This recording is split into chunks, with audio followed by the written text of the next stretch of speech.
O Deus que é bonzinho, entre aspas, e que o mundo quer,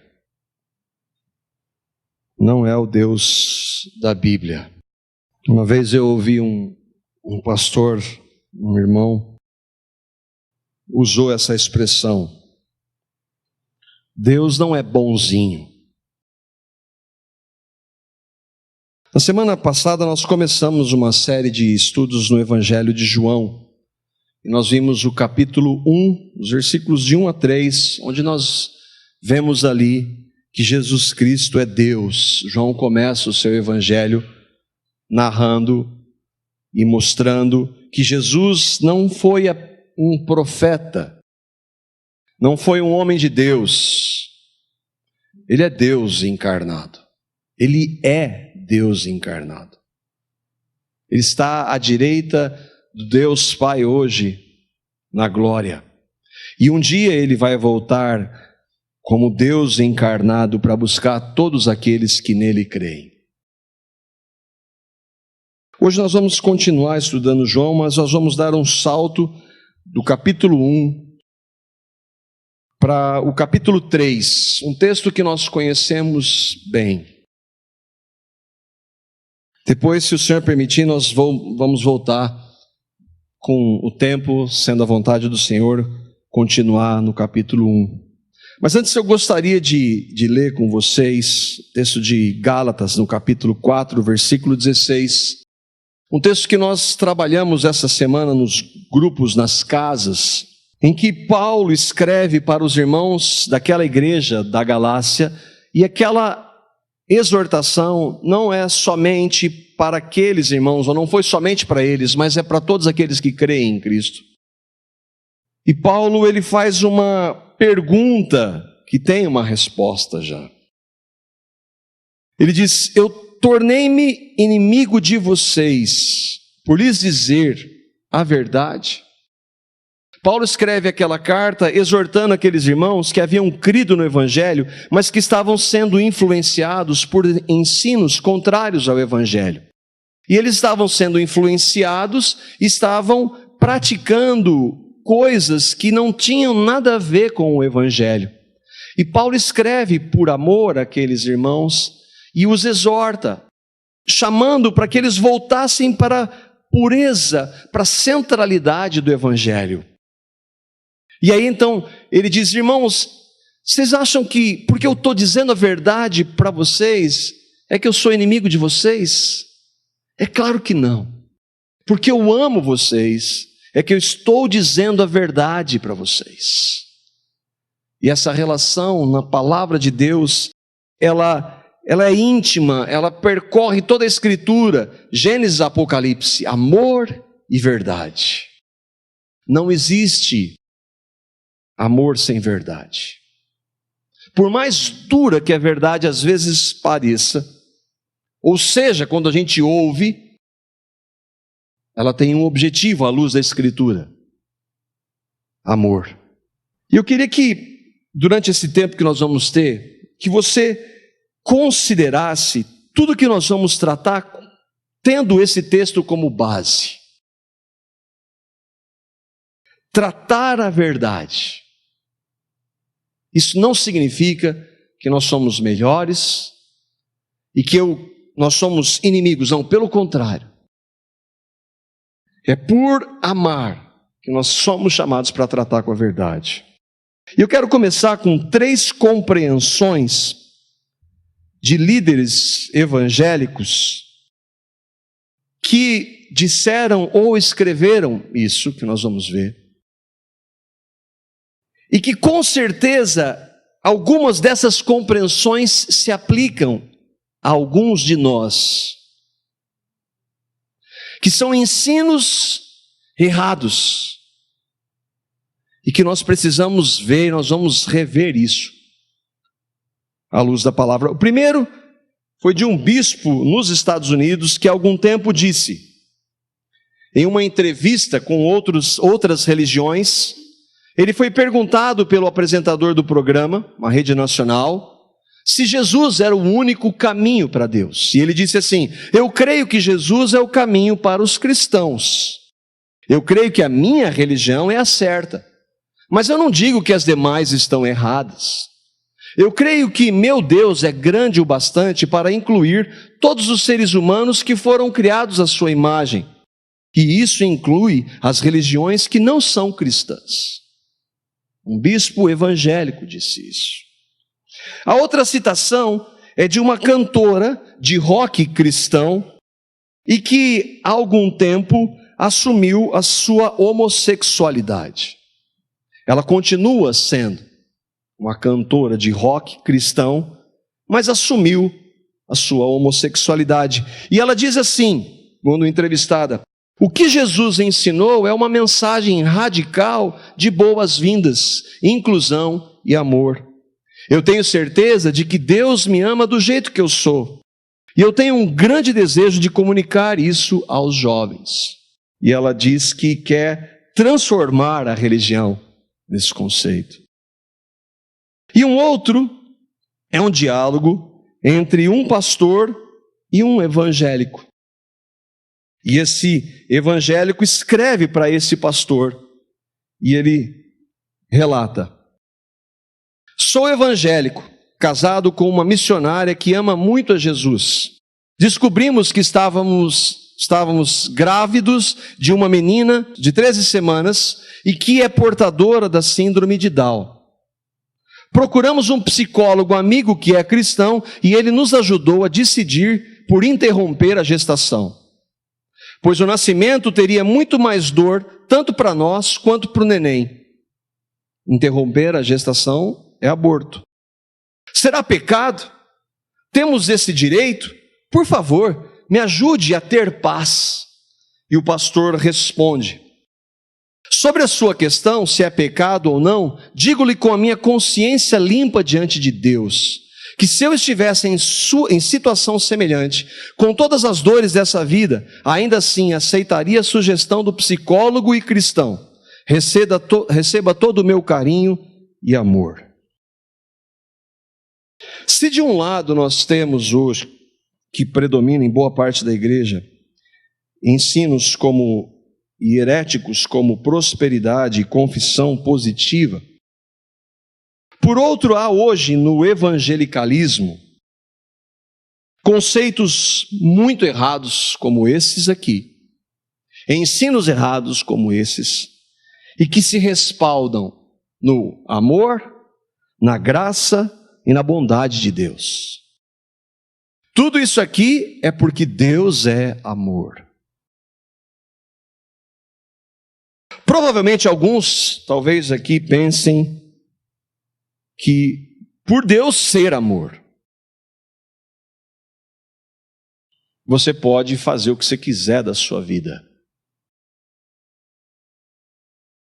O fato é que o mundo entrou na igreja, não na igreja daqueles que creem de verdade, mas os conceitos do mundo entraram. E nós, às vezes, damos ouvidos a esses conceitos e não buscamos a resposta no único lugar que nós temos seguro, que é a palavra de Deus. Essas distorções vêm por falta de tempo com a palavra.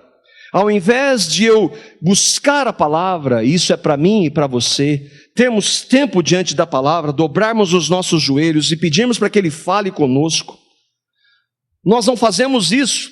E quando ouvimos ensinos assim, nós achamos que eles são verdadeiros. É por falta de oração. Orarmos, termos tempo diante de Deus, meditarmos. E com isso, andando na presença de Deus, termos discernimento que é dado pelo Espírito Santo de Deus para saber que essas falas, por mais politicamente corretas que elas sejam, por mais bonitas que elas sejam, elas não retratam o Deus da Bíblia.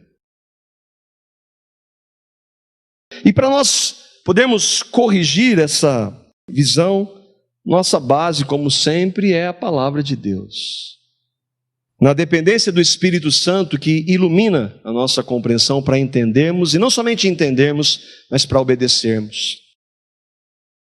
Por que eu coloquei esse bonzinho lá no início? Deus não é bom? Ele é bom. Nós vamos ver alguns textos que mostram os atributos de Deus. Atributos são características. Como Deus é, já que nós não o vemos, pelo menos por enquanto nós não vemos Jesus face a face, nós cremos em Deus, um Deus que é Espírito.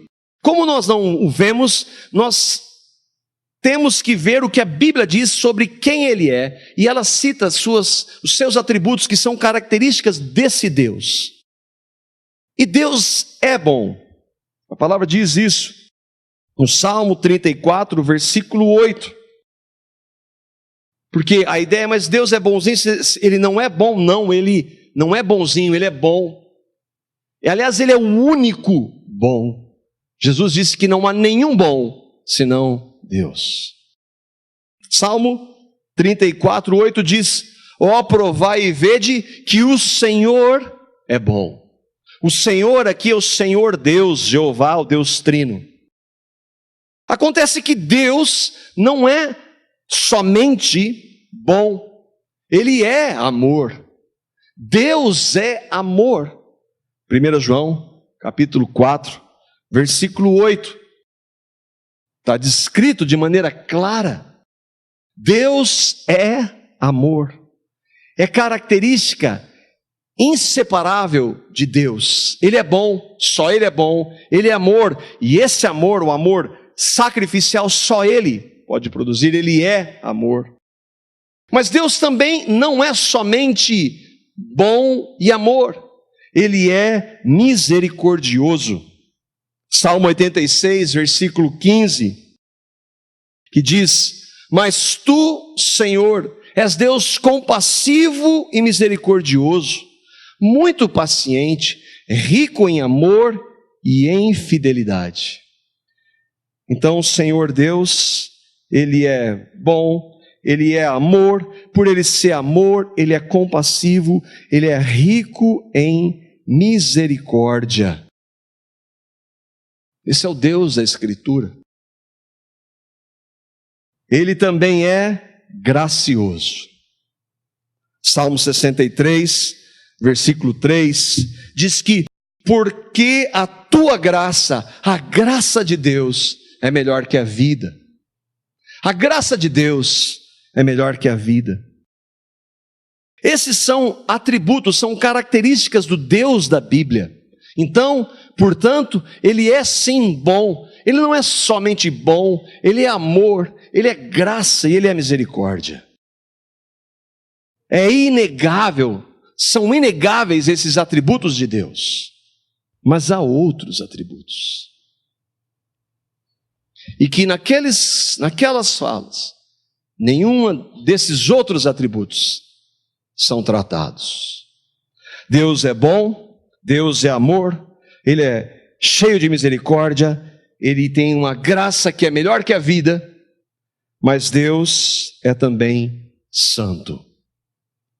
Levítico 19, 2 diz: sede santos ou sereis santos, porque eu, o Senhor vosso Deus, sou santo. Santo, a palavra santo significa separado. Separado do quê? De pecado. De qualquer forma de pecado. Deus não tem absolutamente nenhuma relação com o pecado. Ele não pode ter, porque Ele é santo. É impossível. Deus, portanto, Ele é santo. E por Ele ser santo, ainda que amor, Ele abomina o pecado. Deus odeia o pecado, e em todas as suas formas. Hebreus capítulo 1, versículos 8 e 9. E falando de Jesus, é o Deus encarnado Jesus, mas a respeito do Filho, diz, o Filho que diz: o teu trono, ó Deus, subsiste para todos sempre, cetro de equidade, de retidão, de justiça, de perfeição, é o cetro do teu reino. Amas a justiça e odeias a iniquidade. Iniquidade é uma outra palavra para pecado. Jesus odeia o pecado. Deus odeia o pecado. Deus odeia, é o que a Bíblia diz. Além disso, Deus é justo. Deuteronômio, capítulo 32, versículo 4. Todos os seus caminhos são juízo. Todos os caminhos de Deus são juízo. Deus é fidelidade e nele não há injustiça. Ele é justo e reto. Deus é justo e reto. Nós não temos nenhuma compreensão do que significa cada um desses atributos de Deus. Nós temos alguns relances, mas nós não sabemos o que isso significa, nenhum deles. Deus é bom. Nós não sabemos porque nós somos maus em essência. Ah, mas eu faço coisas boas. Não faz coisas boas. Quando eu e você fazemos coisas boas, a parte de Cristo, nós temos um interesse por trás. Então, em essência, o bem que nós não fazemos não é bondade. Mas Deus é bom. Deus é amor. O amor de Deus, ele é o amor ágape, ele é um amor incondicional. Ele independe do objeto amado. Nós não amamos assim. Nosso amor é condicional. Depende do que eu vou ganhar em troca, ainda que eu diga que não. O amor de Deus não é assim. Deus ama, e nós vamos ver de maneira muito clara, o que nós jamais, todo ser humano que já pisou sobre a face da terra, jamais amaria. Ele é cheio de misericórdia. Cheio de misericórdia, a palavra de Deus diz que as misericórdias dele se renovam todas as manhãs. Ou seja, para eu e vocês que cremos em Cristo, todas as vezes, toda manhã, tem misericórdia para nós. Mas para nós estabelecemos limites. E são limites muitíssimo pequenos. Eu perdoo, mas olha lá, hein? E quando a gente quer estabelecer um padrão alto, é Pedro falando para Jesus: quantas vezes eu devo perdoar? 7, Senhor, 7 está bom. E Jesus fala 70 vezes 7. Então, nós não sabemos o que é misericórdia, nós não sabemos o que é bondade, nós não sabemos o que é amor, nós não sabemos o que é misericórdia, e graça também nós não sabemos. Nós fazemos por mérito. Você só passa de ano se for bem. Você só consegue um emprego se você for o melhor. Você só é chamado para jogar no time de futebol se você é craque ou dono da bola. É só mérito, tem alguma coisa por trás. Não tem nada a ver com graça. Mas Deus, a graça de Deus é melhor que a existência. Nós não sabemos o que é ser santo. E eu e você sabemos muito bem. Para e pensa hoje, como a sua vida manifestou santidade. Santidade total e plena. Nós não sabemos o que isso significa. Deus é totalmente separado do pecado. Nós não. Nós vamos ver como nós não somos. Deus odeia o pecado e nós nascemos amando o pecado. Nós não dizemos isso, mas as nossas práticas são contrárias àquilo que nós dizemos. Nós amamos o pecado, nascemos amando o pecado. Cada um tem o seu pecado particular. Mas nós amamos o pecado. Nós não odiamos. Justiça, então, nós temos hoje o padrão, a nossa justiça, que está aí para todo mundo ver no governo do nosso país. Esse é o nosso Supremo Tribunal. Essa é a justiça, esse é o máximo que o homem pode chegar. Então, eu creio que fica claro que eu e vocês, e nenhum ser humano sobre a face da terra, filho de Adão, tem compreensão do que isso significa. Além disso, Deus não muda. A palavra de Deus diz que Ele é tão enfática em dizer que Deus não muda, que diz que não muda e não há sequer uma sombra de variação. Deus é amor, Ele é amor, assim como Ele é o eu sou, Ele sempre foi amor. Não muda. Não tem possibilidade de Deus amar mais ou menos, Ele ama, Ele é amor. Deus é gracioso, é misericordioso. Deus é santo e justo. O problema, especialmente naquelas citações, e às vezes quando nós ouvimos, é que parece que Deus, Ele é mais amor do que Ele é santo. E Ele é mais gracioso do que Ele é justo. Não. Deus é amor. Ele é bom, misericórdia e graça. Ele é santo, Ele odeia o pecado, Ele é justo. Não é um mais do que outro, e Ele não varia. Deus é. O amor de Deus jamais vai se sobrepor à sua verdade, porque Ele não muda. Nós não sabemos o que isso significa, porque nós somos volúveis. Depende da situação. Nós mudamos. Nós somos a metamorfose ambulante. Deus não. Deus não muda. Deus não negocia. Não abre mão de quem Ele é. Por que aquelas citações acontecem? Porque existe uma leitura seletiva da Escritura.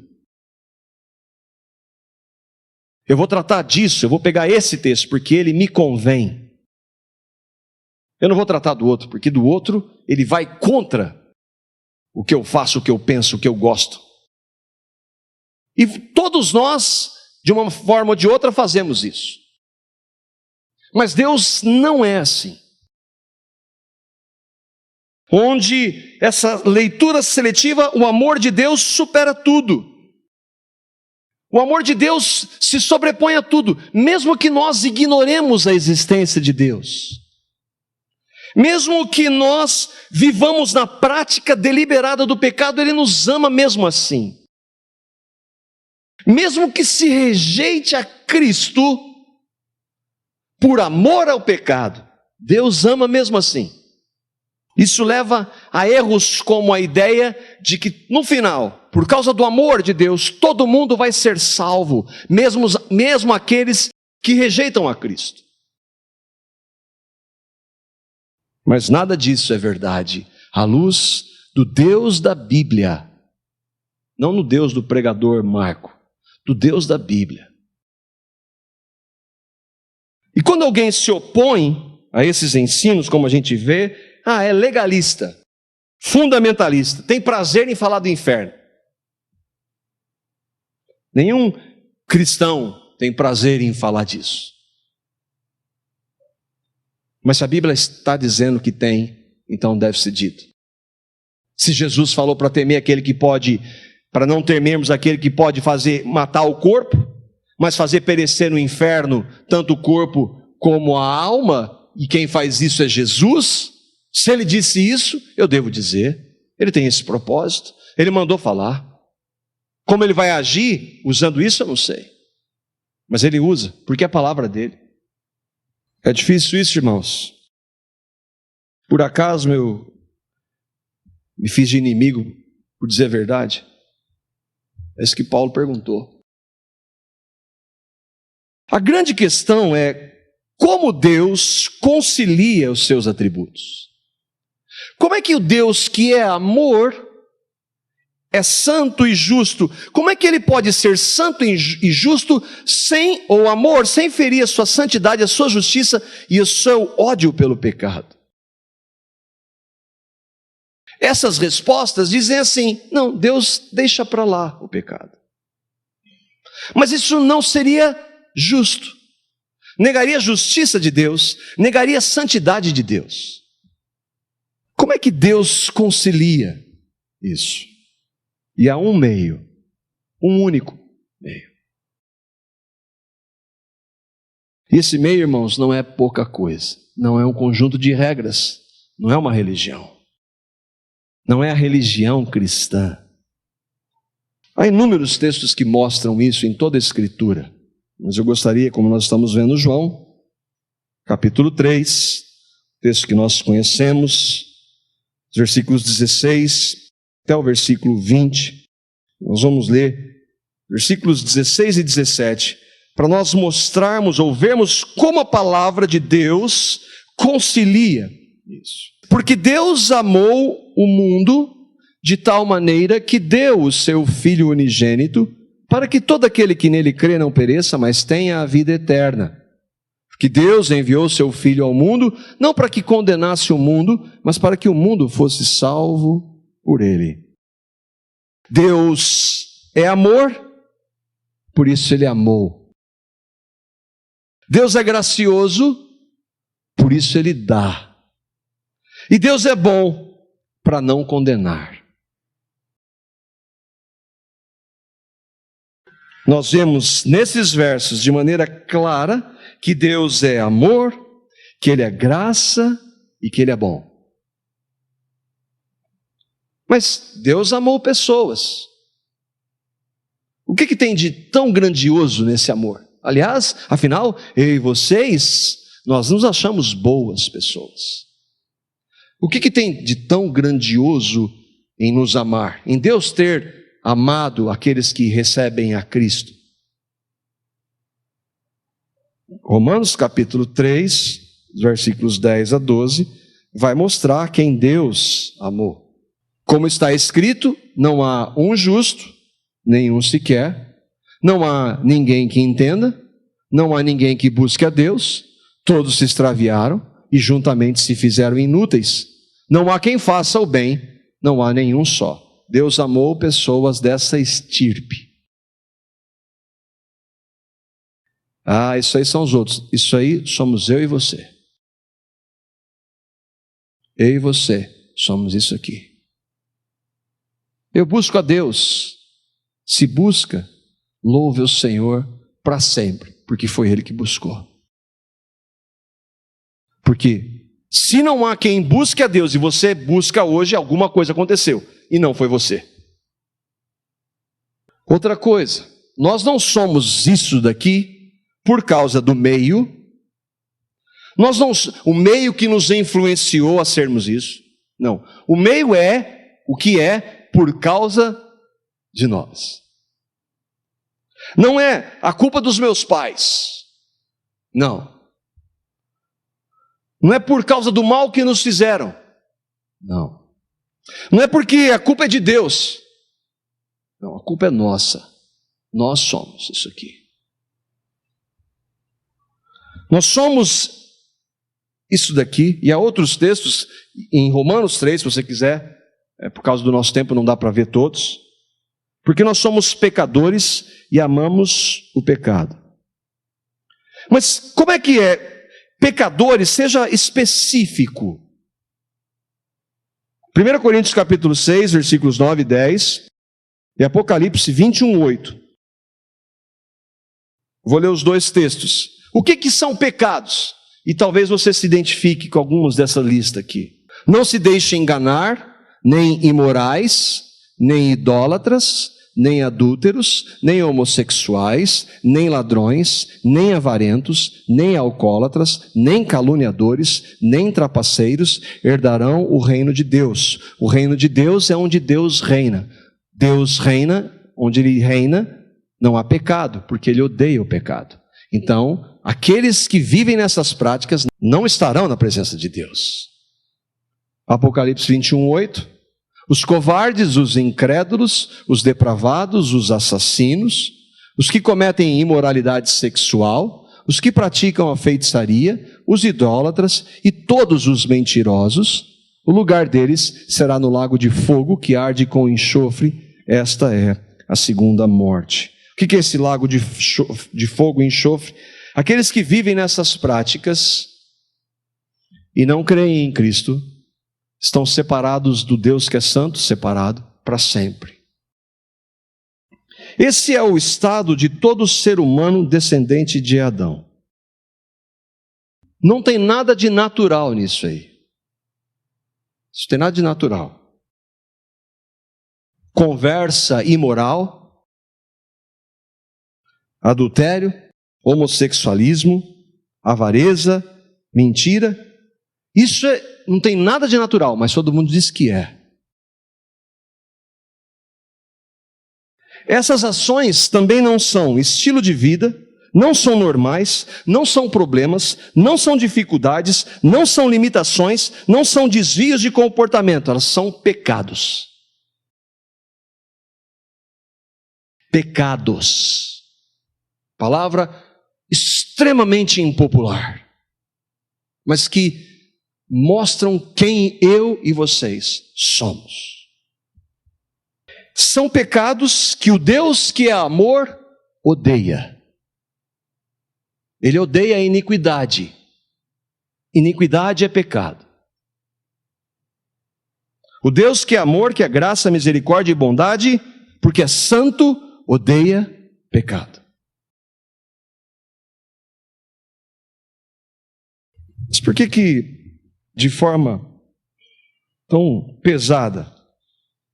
Por que tem que ser desse jeito? Para que nós entendamos quem Deus amou. Para nós valorizarmos o amor, a gente precisa saber quem Ele amou.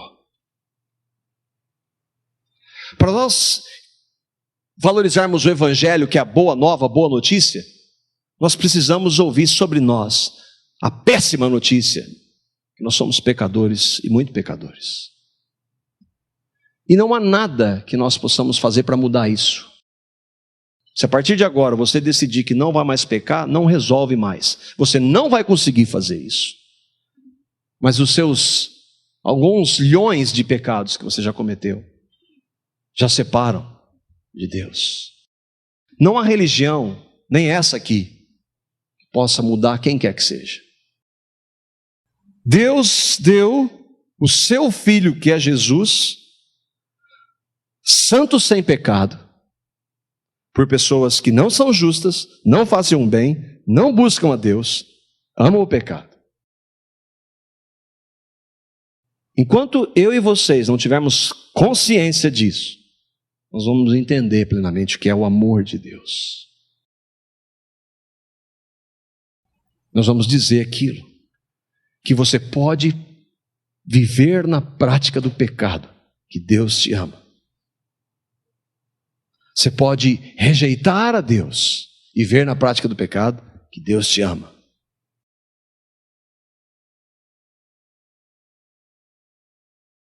Mas então, se Deus fez isso, Ele mostrou o seu amor, a sua bondade, a sua graça e a sua misericórdia, então todos serão salvos.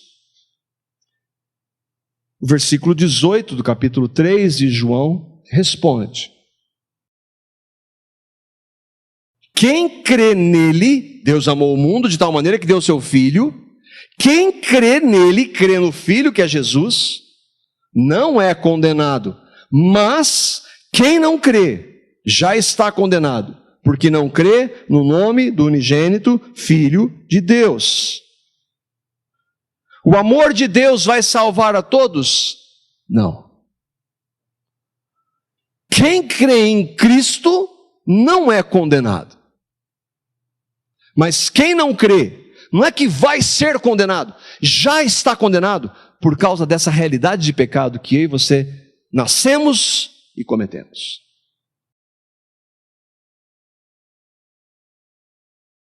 Deus está dizendo que só os que creem em Cristo e se arrependem.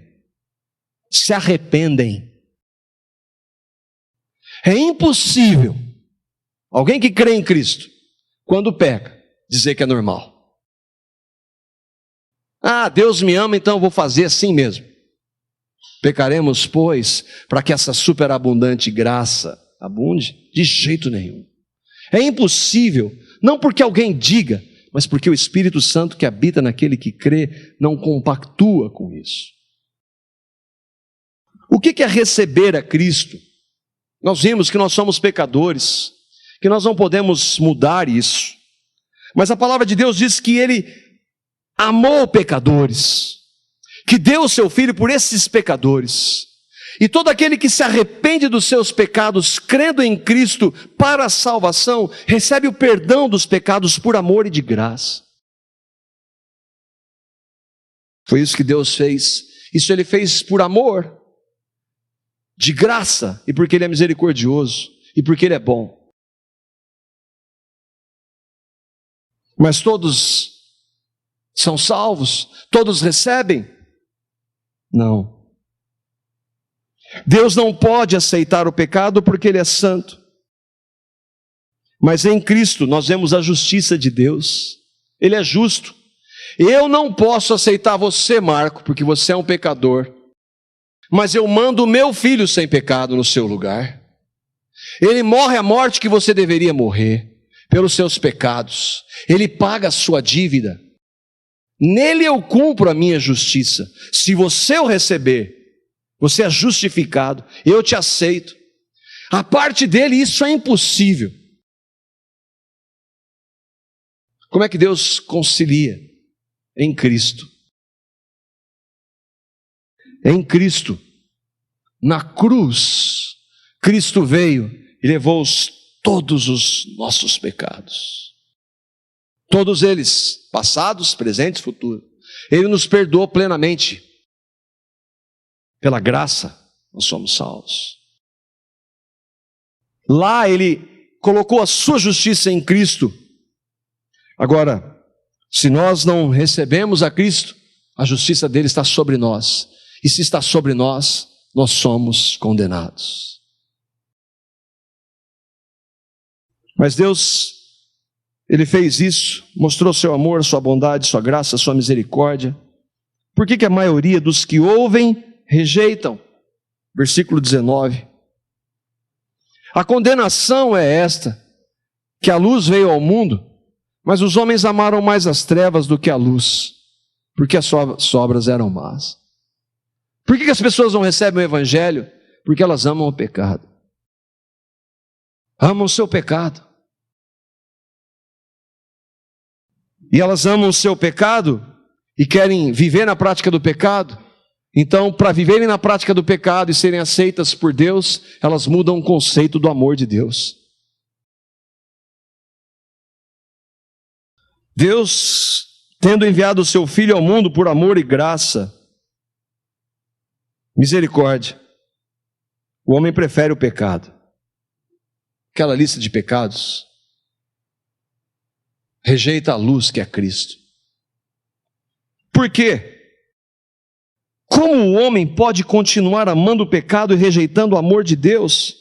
Versículos 20 e 21. Porque todo aquele que faz o mal odeia a luz. E não vem para a luz para que as suas obras não sejam reprovadas. Mas quem pratica a verdade vem para a luz, a fim de que as suas obras sejam manifestas, porque são feitas em Deus. Todo aquele que pratica o pecado odeia a Cristo. A luz. Odeia a Deus. E não vai para a luz, porque sabe que se for para a luz, seu pecado vai ser manifesto. Então ele opta por odiar a Deus e amar o pecado. Mas ele muda, ele diz que Deus ama mesmo assim, e que ele pode viver assim, na prática do pecado. Todo aquele que faz o mal, vive na prática do pecado, odeia a luz, que é Cristo, odeia a Deus, não vai para a luz. Agora, quem pratica a verdade vem para a luz. Mas quem pratica a verdade? Ninguém.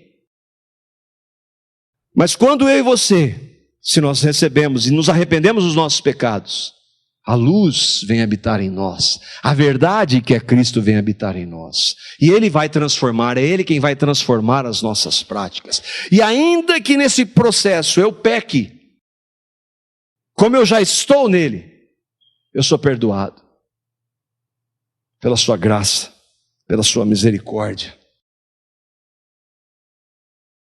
O mundo ama o pecado e odeia a luz.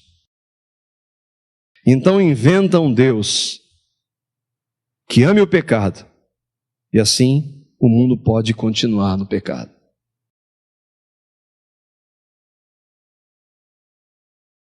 Em Cristo, Deus executou a sua justiça por pecadores como eu e você. Só há um meio, Cristo. Se eu e vocês não nos arrependermos crendo em Cristo como pagamento pelos nossos pecados, que Ele fez na cruz, por amor e de graça, nós estamos condenados, justamente condenados. Só há um meio, e esse meio é Jesus Cristo. E aí, não importa, mas eu sou muito pecador. Você não sabe como eu sou pecador. Você não sabe quantas vezes eu cometo esse pecado, eu já cometi esse pecado. Você não tem ideia. Eu não, mas Ele tem. E o amor dEle e a graça dEle, quando há arrependimento, não há limite de perdão. Quando o impedimento é nós amarmos o pecado. Mas quando eu digo, meu Deus, eu sou isso, tem misericórdia de mim, eu me arrependo dos meus inúmeros pecados, eu recebo o teu Filho. Ele pega os nossos pecados, lança no mais profundo abismo. O Deus que é Deus não se lembra mais deles. Na minha vida abundou o pecado, mas onde abundou o pecado, para aqueles que recebem a Cristo, superabundou a graça. Você já recebeu a Cristo? Houve um momento na sua vida que você reconheceu que é um pecador e foi diante de Deus e disse, Senhor Deus, a tua palavra diz que eu sou esse pecador e eu vejo isso nos meus atos. Eu sei que o Senhor odeia o pecado, mas a tua palavra diz que o Senhor me amou mesmo assim, que deu o seu Filho sem pecado, Deus encarnado por mim, tão pecador. Tua palavra diz que Ele lá na cruz levou o meu pecado. No sangue derramado Ele me purifica de todos os meus pecados. E na sua ressurreição Ele me deu uma nova vida. Eu recebo a Cristo como meu Senhor e Salvador pela fé. Se você crê nisso, aí você está debaixo do amor de Deus. Mesmo que nós pequemos, nós estamos falando de perfeição, não existe perfeição. Mas mesmo que nós pequemos, o sacrifício de Cristo e o sangue de Cristo é suficientemente poderoso para nos perdoar de todos os nossos pecados. Você já recebeu a Cristo? Não uma religião. Houve um momento que chegou e falou para ele, Deus tem misericórdia de mim, me perdoa, eu creio no que Cristo fez por mim. Não tem palavras bonitas, é dizer isso. Mas eu não posso fazer você crer. Mas quando nós lançamos a palavra, nós cremos no poder da palavra mediante o Espírito, e não há coração duro que Deus não quebre e quebrante e leve ao chão para que haja arrependimento. Esse é o meu desejo para você. Que o Espírito Santo revele a Cristo, revele o seu amor, a sua graça e a sua misericórdia e a sua justiça lá na cruz.